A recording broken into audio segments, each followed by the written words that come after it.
muitas vezes, dependendo do tamanho da lesão ou do número de implantes que tem na bexiga, é necessário fazer uma complementação com a BCG, mas depende da evolução da doença, onde se esse tumor já atingiu o músculo da bexiga, é necessário às vezes tirar a bexiga e fazer uma derivação urinária.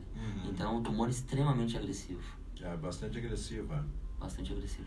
Eu estou conversando com o Dr. Gerardo Trojan. Quem tiver perguntas tem o 997-572-500, o Rádio Torpedo e o WhatsApp. 997-572-500, o Rádio Torpedo e o WhatsApp. Para perguntas tem o Facebook do Carlos Simonetti e tem também, daqui a pouco vou liberar o telefone para 1, 2, 3 perguntas via telefone sobre os assuntos que nós estamos tratando com o médico urologista aqui no programa Rádio Repórter. Por exemplo, aqui, ó, vamos ver se tem como ajudar. Bom dia, eu tenho uma pergunta. Sinto muita dor na região do abdômen. A dor é intensa, principalmente na relação sexual. O que pode ser? Obrigado, um bom fim de semana a vocês. É homem ou mulher? A pessoa não me disse se é homem ou mulher. Aí fica difícil, né? Fica um pouco difícil. Pensando em homem, pode ser desde uma epididimite, que é uma inflamação do epidídimo, o canal que leva o espermatozoide, conduz o espermatozoide. Então, aquele paciente que tem ou até uma prostatite crônica, também pode dar dor no abdômen. Sim, pode ser na mulher uma doença inflamatória pélvica, mas assim, essa é uma pergunta extremamente abrangente. Então, pode ser muitas coisas. Pode ser pelo menos umas 20 causas, assim. Uma outra pergunta. Bom dia, minha avó tem bexiga caída, ela tem 75 anos, ela pode fazer cirurgia ou tem algum tratamento a Tamar? Bexiga caída, que é outra questão que muitas vezes se ouve falar, principalmente nas mulheres. O que leva a bexiga caída? A bexiga caída pode ser por vários motivos. O paciente muitas vezes, quando entra na menopausa, ela tem já uma fragilidade do assoalho pélvico. Muitas vezes uma mulher que teve vários filhos, teve 5, 7 filhos, vai ter uma fragilidade do assoalho pélvico. Além disso, pode estar associada com aquela paciente que nunca fez alguma fisioterapia, não fez nenhum exercício, tem infecção de repetição. Tudo isso pode predispor não só a uma bexiga caída, mas também a perda urinária ou até infecções de repetição.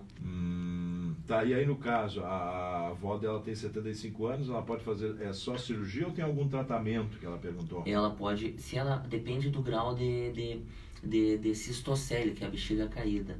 Então, alguns casos não é necessário tratamento, pode ser resolvido com uma fisioterapia, mas mesmo tendo uma indicação de cirurgia, precisa ser avaliada a paciente, ver se ela tem condições cirúrgicas. Às vezes tem algumas doenças associadas que lhe indicariam uma cirurgia, mas hoje em dia, pacientes de 75 anos têm uma excelente qualidade de vida, então pode ser submetida a cirurgia em vários casos. Tá bom, outra pergunta aqui da Maria, ela diz o seguinte, Maria da Silva, mora na Tibiriçá. Oi, Simonetti, gostaria de saber sobre o cisto no rim, o que e como se forma, como se trata e se é perigoso. O cisto não tem nada a ver com a pedra no rim. Não, o cisto não. O cisto é uma formação líquida, é como se fosse uma bolha d'água dentro do rim. Ele tem uma classificação, certo? Tem uma classificação tomográfica que existe há vários anos, que geralmente, grande parte da população, 15 a 20% da população tem cistos no rim. Sendo um cisto simples, um cisto de bom aspecto, que não tem calcificação, não tem componente sólido, esse é diagnosticado como simplesmente cisto simples e pode ser acompanhado anualmente, certo? Agora, tem cistos com componente sólido que tem uma classificação 1, 2, 3, 4, certo? Cistos complexos, cistos com calcificações, cistos que têm alteração de formato devem ser submetidos à tomografia porque muitas vezes tem um componente neoplásico, ou seja, pode ter câncer nesse cisto. É importante frisar, não estou falando do cisto simples, isso cisto complexo, certo? Então deve passar por uma avaliação do urologista. Então, como o senhor explicou, né? Como se forma também, né? E como se trata e se é perigoso, dependendo do caso. Cisto simples só deve ser operado se ele tem grandes proporções e está comprometendo a drenagem da urina. Vou dar um exemplo. Um cisto de 10, 12, 15 centímetros que está comprimindo o rim. Seria o caso do cisto hemorrágico? Aqui tem uma outra amiga que pergunta.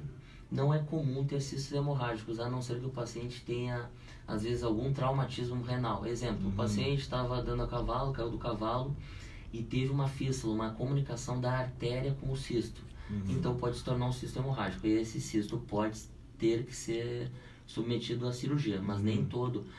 Os traumas renais, por exemplo, que podem gerar um cisto hemorrágico, eles têm vários deles que podem ser que o melhor tratamento é o conservador. Com tomografia, exame seriado e observação durante alguns dias no hospital. Bom, um outro assunto que eu gostaria de falar com o senhor também, que é bastante interessante, a incontinência urinária. Hoje em dia, como a população está envelhecendo, né, nós temos mais pessoas indo para a terceira idade, ou melhor idade, como queiram, enfim, né? E os jovens são um número menor. Nós temos um grande caso de grande número de pessoas com incontinência urinária, quer homens, quer mulheres. E aí? É o seguinte, a incontinência urinária tem várias causas, assim como a retenção urinária. Pode passar desde uma infecção urinária, a paciente, muitas vezes mulher, já está na menopausa, tem uma fragilidade do assoalho pélvico, pode evoluir com uma perda, né, com a incontinência urinária ou até com uma retenção urinária. Tem casos bem típicos. Antigamente, a cirurgia de próstata, do câncer de próstata, deixava os homens com muito medo. Ela antigamente tinha mais complicações. Foram desenvolvidas novas técnicas com o passar dos anos que o paciente tem uma manutenção da continência maior, mas ainda é uma cirurgia que pode ter incontinência urinária. Qual é o tratamento para esse tipo de incontinência? Muitas vezes é uma fisioterapia que o paciente pode fazer em casa sem o auxílio do profissional. Em alguns outros casos é necessário uma fisioterapia com o profissional, com o fisioterapeuta, e em casos mais severos o paciente pode ter que colocar um sling, né? Um sling masculino ou até um esfíncter artificial. Já na mulher... No caso dos homens. No caso dos homens. Tem fisioterapia para incontinência urinária. Tem, para alguns casos tem uma ótima resposta e não é preciso uma cirurgia. Em alguns casos... Tem. Uma vez eu entrevistei aqui uma fisioterapeuta, inclusive, é verdade. Eu entrevistei uma fisioterapeuta que é especialista em fisioterapia para problemas no órgão masculino e feminino. Sim, né? sim. Não, isso hoje em dia, cada vez mais a fisioterapia, eu acho que as profissões da saúde hoje em dia, cada vez trabalhando junto, nós obtemos melhores resultados, certo? Certo.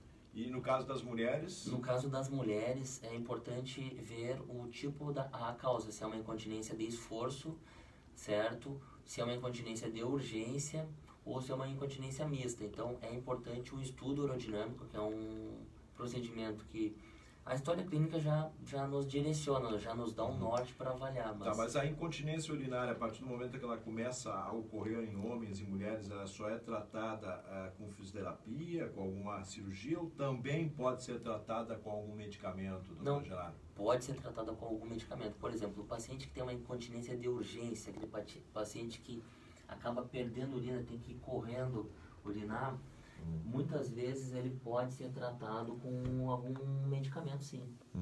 Com ótimos resultados também. Pode ser tratado dessa maneira. Sim.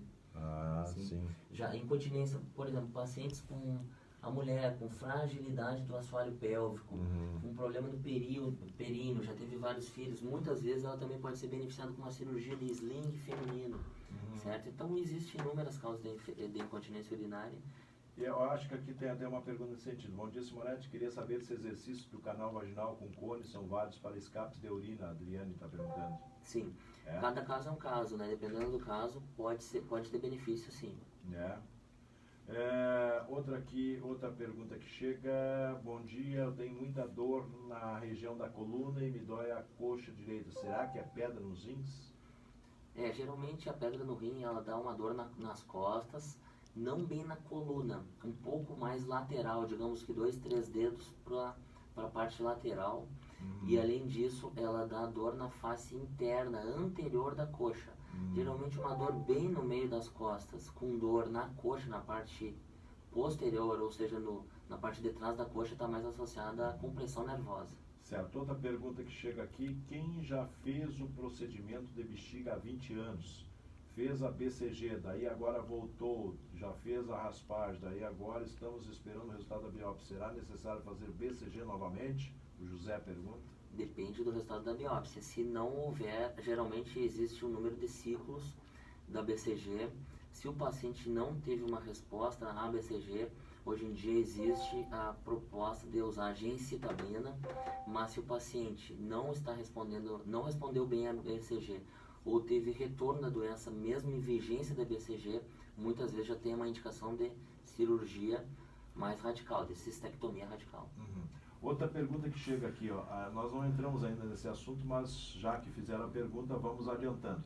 Existem medicamentos para melhorar o espermograma do homem? Meu marido tem a contagem muito baixa e eu não consigo engravidar. Boa pergunta. Boa pergunta. Isso é um problema bem recorrente. É espermograma mesmo? Espermograma. O espermograma. O espermograma ele é um exame que é colhido através da manipulação. Ele deve ter uma abstinência. A Organização Mundial de Saúde recomenda 2 a 7 dias. Eu sempre peço para o paciente ficar em abstinência 4 a 7 dias. São necessários 2 exames pelo menos, porque existe uma avaliação. 2 exames com intervalo de 30 dias. Certo? O melhor tratamento para avaliar um espermograma é o exame físico, avaliar se o paciente tem varicocele, ou seja, varizes no saco ali, junto ao testículo. E muitas vezes o melhor tratamento é o tratamento cirúrgico através da utilização do microscópio, uma cirurgia que liga as veias, e mesmo veias pequenas, mínimas, com a ligadura delas, tu consegue melhorar o espermograma, porque essas veias, elas mudam a temperatura do testículo, então podendo gerar infertilidade. Existem alguns medicamentos que são utilizados para melhorar o perfil do espermatozoide, mas ainda não tem nenhum nível de evidência alto, nada como a cirurgia. Tá, mas em razão da contagem que ela falou, da baixa, aí a mulher tem mais dificuldade em engravidar, né? Tem sim. A contagem normal depende um pouco do valor de referência do laboratório. Geralmente é 12 a 15 milhões, certo? Então, não só a contagem absoluta, mas também as propriedades do espermatozoide. No espermograma tem uma parte que diz assim, ó, espermatozoides rapidamente progressivos e mortos. Então, muitas vezes tem o espermatozoide com perda da qualidade, ou seja, tem um número de espermatozoides mortos muito elevado. Então isso aí também pode ser às vezes sanado pela cirurgia da varicocele. Um outro assunto que eu gostaria de falar com o senhor é sobre as infecções. Nós falamos da incontinência urinária, que é uma coisa, mas também sobre outra situação que atinge principalmente, eu vejo meninas se queixando, jovens se queixando, da tal da infecção urinária. O que causa a infecção urinária, doutor Genaro? Sim. Assim, é bastante bom, a infecção urinária, ela pode ser uma infecção baixa ou uma infecção alta. A infecção baixa, né, a cistite, é uma infecção bastante comum nas mulheres, é bastante comum na mulher idosa e também na mulher mais nova, na adolescência, onde ela não tem um fluxo menstrual totalmente regular, então tem uma oscilação hormonal bastante grande. Nessa fase, muitas vezes, é onde começam as relações sexuais. Então, é comprovado que a infecção urinária tem uma associação maior com mulheres que têm maior número de parceiros e maior atividade sexual, certo? Além disso, o homem, ele tem infecção urinária mais comumente até 1 ano de idade, e depois de 1 ano de idade a mulher domina essa área aí. Ela acaba tendo mais infecções. Até porque ela tem uma uretra mais curta, então é mais comum a bactéria ascender e causar mais infecções. Então quer dizer que no homem... No homem, principalmente antes de 1 ano de idade... 1 ano de idade, Isso, associado a uma bactéria, Proteus, certo? E depois desse 1 ano de idade, a mulher tem infecções com muito mais frequência. Muito mais frequência. E tem como prevenir a infecção urinária ou não? Existem algumas formas, então tem que ser identificado o fator. Por exemplo, eu vou dar um exemplo. Uma mulher que tem um parceiro novo e está evoluindo com infecções de repetição sempre depois da relação sexual. Então tu pode usar um antibiótico específico, baseado na urocultura, certo? Que é sensível, somente após o coito. Mulheres que têm infecções graves de repetição, evoluindo até para a infecção dos rins, essa mulher pode ser necessário usar um antibiótico por 6 meses, certo? Pacientes que têm cálculo, tem alguns tipos de cálculos mais associados com infecção. Esse paciente deve ser submetido para resolver o cálculo, deve ser submetido à cirurgia. Então tem várias causas também. Então existem várias causas que podem causar essa questão envolvendo, no caso, a infecção urinária. Sim, até a mulher quando entra na menopausa, aumenta a incidência, logo no início da menopausa, aumenta a incidência de infecção urinária, então pode ser necessário o uso de um hormônio tópico. Bom, outra pergunta que chega aqui, eu quero lembrar que eu estou conversando com o Dr. Genaro Trojan, médico urologista, as perguntas pelo 997-572-500, rádio Torpedo e WhatsApp, também pelo Facebook do Carlos Simonetti. Vamos liberar o telefone aí para 1 ou 2 perguntas agora, viu, Rui? Tá liberado, telefone 3723-2023. Aqui outra pergunta que chega, ó. A mulher que retira útero e ovário tem tendência à bexiga caída? Como evitar? Tem algumas pacientes que têm múltiplas, ou seja, que tiveram vários filhos, retira útero, ovário, tem uma probabilidade maior, tem uma propensão maior a ter bexiga caída. Então, uma primeiro tratamento seria uma fisioterapia, mas muitas vezes é necessário colocar uma tela. Depende do caso. Dependendo casos do caso. muito sérios, quando tem um prolapso muito grande, né, uma exteriorização, a bexiga fica muito para fora, muitas vezes pode ser necessário porque começa a ter úlceras, lesões na bexiga. Certo? Então pode cair a bexiga. Pode realmente. cair, pode cair. Tem um ouvinte na linha conosco, alô, bom dia. Bom dia. Quem fala? É a dona Maria. Pois não, qual é a pergunta, dona Maria? É que o meu esposo, agora ele não está urinando sangue, ele está tratando com o doutor Laudeli. Ele fez os exames e deu que ele tinha um nódulo na bexiga de 4,5 centímetros. E ele estava urinando sangue urinando sangue com a urina. Mas já faz uns 3 meses, uns 2 meses mais ou menos, que ele não está urinando mais sangue, está só urinando. Tá, qual é a sua pergunta? O doutor não deu remédio, Simonete, ele não deu remédio e ele está. Tá, qual é a sua pergunta? Qual é a sua pergunta? A minha pergunta, eu quero saber o que pode ser, porque ele está se tratando do coração para poder fazer uma cirurgia. Tá bom, vamos ver se o Dr. Genaro tem como dizer alguma coisa com esse nódulo, é isso? Sim. É assim, ó, Na bexiga? Isso. Dona Maria, bom dia. Assim, ó, nódulo na bexiga, sempre que existem, se for realmente um nódulo, conforme laudado na ecografia ou na tomografia, a gente tem que pensar em tumor de bexiga, principalmente se ele fuma, certo? E sangue associado, o procedimento que é realizado é uma raspagem, uma RTU de bexiga inicialmente, né, até para ver qual o diagnóstico é enviado posteriormente o material para patologia. Então é possível que seja uma lesão, um tumor. Que seja uma lesão, um tumor, é isso? Sim, sim. Aí tem que ver o laudo e tudo mais. E como já está em atendimento, prossegue no atendimento. Prossegue no atendimento. Mesmo tendo parado o sangramento. Mesmo tendo parado, deve continuar, porque muitas vezes é feita a cirurgia, é raspado, é retirada a lesão, mas o paciente que tem um tumor de bexiga, ele tem que fazer um acompanhamento. Bom dia, tem dor na região da coluna, me dói a caixa direita, será que é pedra nos rins? Fica difícil de dizer, né? Pode ser, é necessário passar por uma avaliação. É necessário passar por uma avaliação. Outra pergunta que chega aqui, doutor Genaro, deixa eu ver, paciente de 38 anos, aumento de próstata é normal? O que me sugere? Nessa idade, geralmente... Clara a pergunta aqui. Geralmente o paciente, ele tem uma próstata, a próstata em geral tem 20 gramas no adulto jovem. Sim. Com o decorrer da idade, geralmente grande porcentagem dos homens terão aumento de próstata, mas nem sempre isso é considerado doença. Sim. É considerado doença quando tem sintomas. 38 anos realmente é um paciente um pouco jovem para ter um aumento. Só que a gente não sabe o quanto esse aumento. De repente a próstata tem 25 gramas, já é um aumento, mas não é um aumento importante, né? Não precisa fazer um tratamento. Então tem que... Sempre associar não só o exame. O exame não é nada se não houver um paciente, certo? Então é importante conversar. Essa questão da próstata aí, até depois eu quero entrar com o senhor falando sobre esse assunto. Tem muita gente que tem essa questão do aumento da próstata, mas não quer dizer que vai ser um câncer de próstata. Sim, não é muito diferente. Geralmente a associação, não existe uma associação do aumento da incidência do câncer de próstata com o aumento de próstata. São doenças bem diferentes. Certo. Geralmente o câncer de próstata tem próstatas menores. Tem um ouvinte conosco na linha, se é sobre o assunto, bom dia. Aqui é a Simone. Eu sou gestante, eu tenho 33 anos e queria saber, a minha urina é vermelha e a doutora não dá solução para mim, né? Tu está gestante quanto tempo?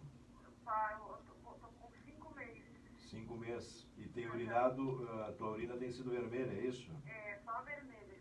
E aí tu já consultou e não te dão uma solução?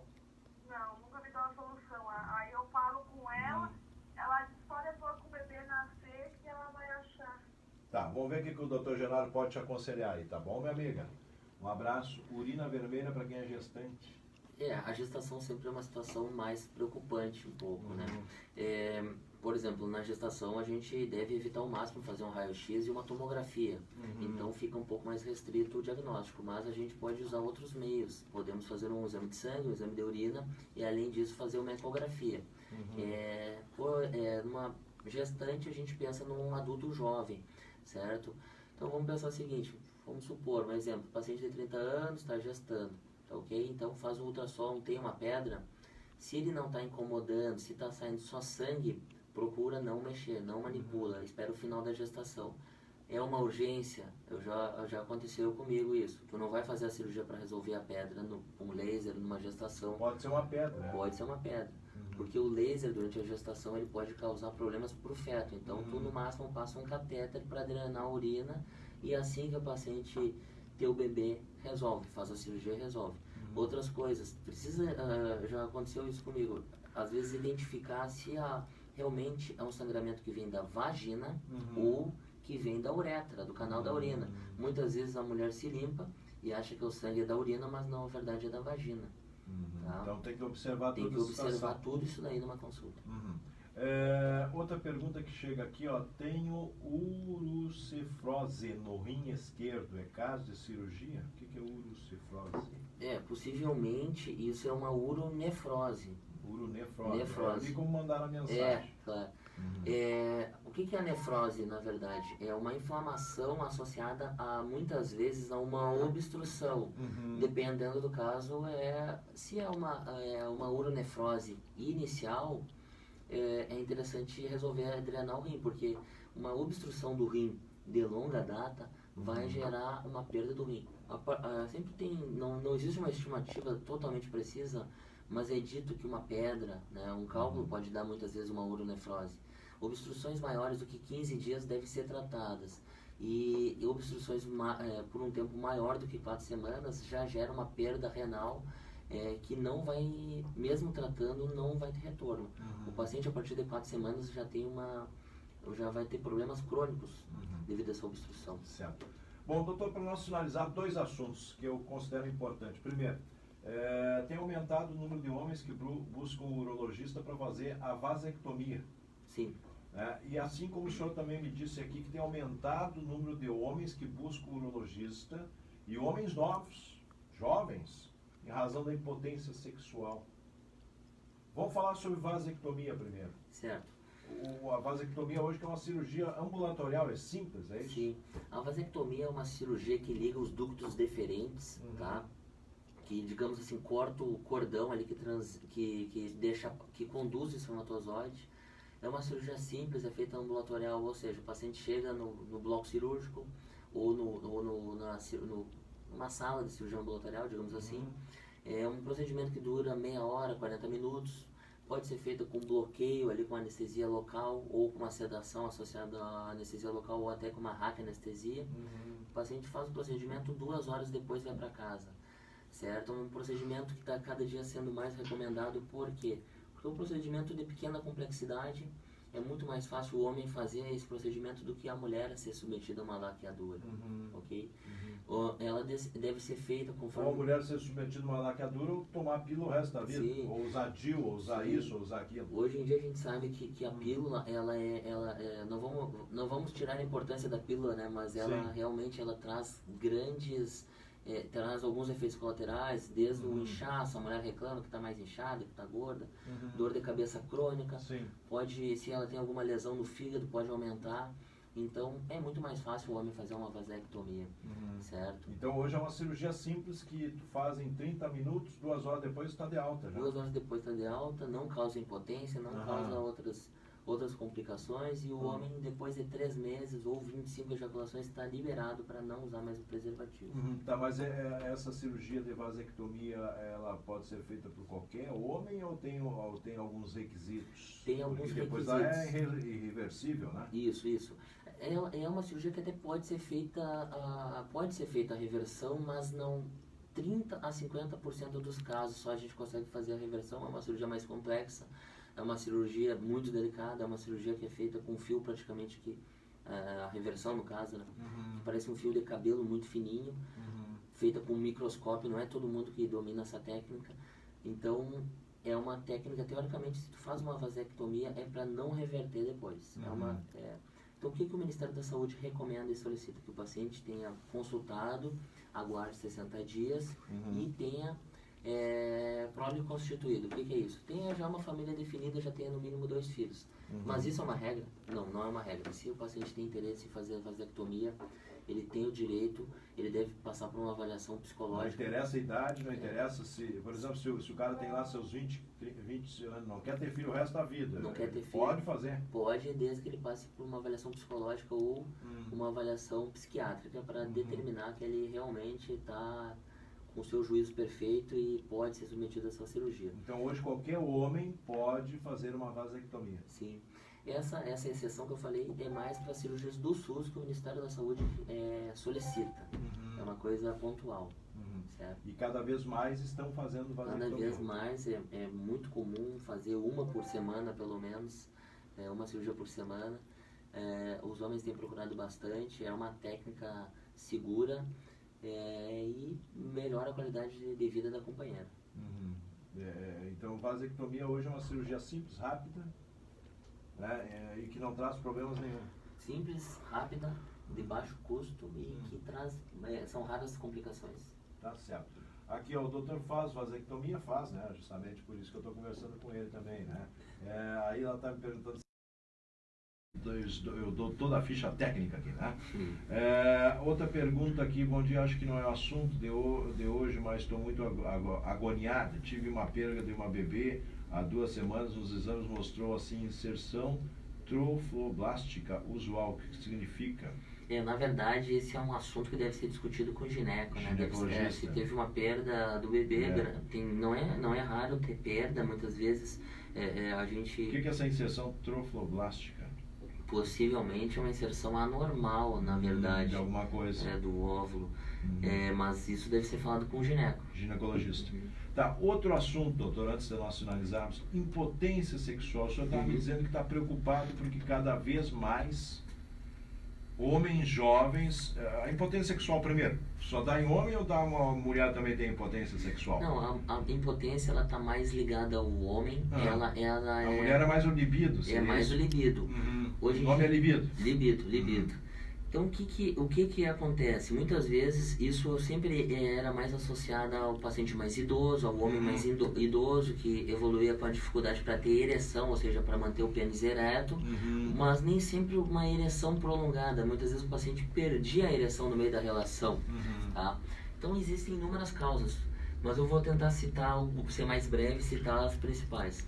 Exemplo, paciente idoso com 80 anos, que chega com uma queixa, vou dar o quadro, tá muito irritado, tá deprimido, tá chateado, tá sentindo calafrios, tá desanimado e não tem mais vontade de ter relação sexual. Faz uma dosagem hormonal, testosterona 150, testosterona baixa. A alteração do libido tá vinculada à testosterona. Agora aquele cara que tem 40 e poucos anos, ou até o rapaz ali 20 anos de idade, tá? Que está trabalhando ali 16 horas por dia, está estudando à noite e brigando com a namorada todo dia, dizendo que está evoluindo com impotência. Esse paciente, ele não vai ter uma impotência orgânica. A testosterona é dosada, ele tem uma testosterona de 1000, às vezes 800, ele está muito bem. Ele, na verdade, está muito estressado, está com problema de relacionamento. Então, essa impotência dele é mais tratada com conversa. Psicologicamente. Ou seja, grande parte hoje dos problemas enfrentados pela impotência sexual diz respeito à cabeça. Dizem respeito à cabeça. Muitas vezes eu trabalho encaminho o paciente para o psicólogo e para o psiquiatra e esses pacientes também têm uma excelente resposta, certo? Tem pacientes que foram submetidos a algumas cirurgias, por exemplo, o paciente que teve câncer de próstata foi submetido a uma cirurgia, o câncer era um câncer limitado a um lado da próstata, então deu para preservar os nervos do outro lado. E esse paciente pode manter potência, certo? Esse paciente pode ter relações sexuais dependendo da cirurgia que foi feita. Então, para alguns casos a gente usa alguns medicamentos que ajudam nas relações sexuais. certo? Mas grande parte também hoje em dia é devido a problemas. A pessoa está estressada, a pessoa está preocupada. Sim. E isso aí tem causado muito caso de impotência. Sim. Que tem que ser tratado por um psicólogo, no caso. Sim. Além disso, aquele paciente que tem 60, 70 anos de idade, ele é obeso, ele tem diabetes, ele tem problema vascular, certo?